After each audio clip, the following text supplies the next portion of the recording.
మీరు చేసేటటువంటి కర్మ, మీరు చేసేటటువంటి పని పుణ్యంగా మారి ఆ పుణ్యము మిమ్మల్ని రక్షించాలని కోరకూడదు. ఎందువల్ల తెలుసా అండి? అది జన్మ పరంపరని పెంచుకుంటూ వెళ్ళిపోతుంటాం. పైగా పుణ్యం అంటూ వస్తే దాన్ని అనుభవించడానికి ఒక శరీరం కావాలా? అప్పుడు మీరు పుణ్యం ఒకటే చేస్తారనేది, మీ పుణ్యం వ్యయమైపోతుంది. అప్పుడు పాపం చేస్తే అప్పుడు మళ్ళీ దాన్ని అనుభవించద్దు.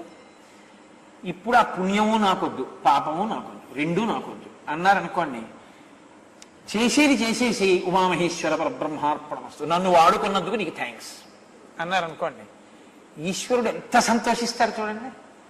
ఇప్పుడు మీకు రావలసిన జన్మలు తరిగిపోతున్నాయి. ఇంకా ఈశ్వర ప్రీతికి మీరు హేతు అవుతున్నారు.